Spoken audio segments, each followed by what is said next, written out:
You must have seen or played with this create a BOM symbol configurator feature in Product Workbench, which allow us to create configurations from BOM structures. Now, today, what we're going to do is we're going to look at the automation part of it. There are a few additional features and functionalities that are added in 25B. And what we're going to do is we're going to look at what those enhancements are. So let's double click on this. So first of all, I've actually created two BOMs which we are going to use today for our demo. First one is MacBook Air.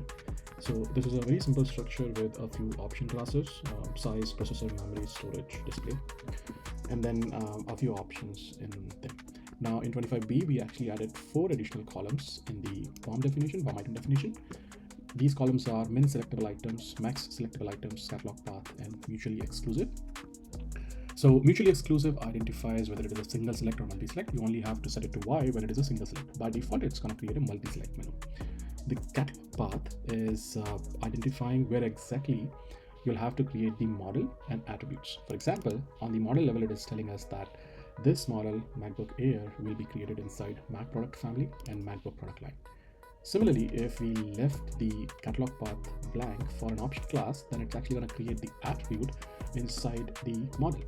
Whereas if we'll actually provide a path for a specific attribute, then it is going to create the attribute at that level. For example, when we give product family and product line, it's going to create this attribute display at product line level. Whereas if we only provide the product family name, then it will create the attribute at the product family. So this catalog path attribute allows us the flexibility to create the attributes at different levels, whether it is model, line, or family. Finally, if it is a multi-select menu, we can actually select the cardinality. Cardinality means if it is a multi-select menu with say 4 options, cardinality dictates how many of those options can be selected. So 0 to 4 is going to be min to max range for a multi-select menu with 4 options.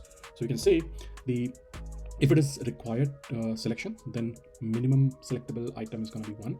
And obviously it cannot go beyond 4 because that's the maximum number of menu items available inside that multi-select menu. So these are the 4 newly added columns, and then just for these newly added columns, we have to update the BOM mappings so that they refer to the right columns. So these 4 newly added mappings. Okay, so with that, let's move on to test this thing. So I've populated everything. We have BOM, structure, and then parts. Now let's just go ahead and then call this newly added REST API called generate configurations. What it's going to do is it's going to actually go over the BOM item definition table, and then from there, it's actually going to create the structure that we need. All right, so with that, let's go ahead and start to see the progress that is happening. Okay, it has created the product family. Okay, it has created one product line and then the model. Okay, right now it is working on the second product line. Okay, this process is done. It actually, what it did is it actually created a product family. Inside that product family, it created a product line, and then inside the product line, it has created 2 models. One is for Air, other one is for Pro. You can also see that based on how we've defined this, it actually created attributes at model level. So when the catalog path is blank, it's going to create the attributes at model level. Versus when we actually provided the product line reference in the catalog path, it created the attribute at product line level. And then when we define the attribute with catalog path up to product family, then it created attributes at product family. Now based on, go ahead and then go to homepage, refresh it.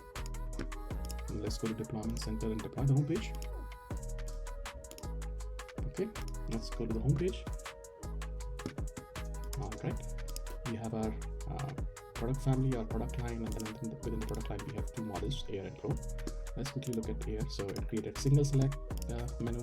It also has multi-select where it says how many max items you can select. For example, if we install software, you can select up to 2. And then keyboard language, it actually makes sure that you at least select 1. And it actually changes the behavior of this attribute as single select because max is also set to 1, so you can't select more than 1 option. Now this is very interesting because now by using this feature, you actually make a multi-select menu act as a single select and then has the check and uncheck feature and functionality instead of going from value to none like we have in single select. All right, so this is it for the demo today. Let's just quickly click on update and let's see the structure bill of material that is being populated. So all this is just by using this one new REST API which actually automates this whole process. As long as you have right parts data setup and then right BOM item definition, it allows you to actually generate the models, attributes at right level, and then BOM mapping rules, and then hiding rules wherever applicable. All right, thank you everyone. Have a good one.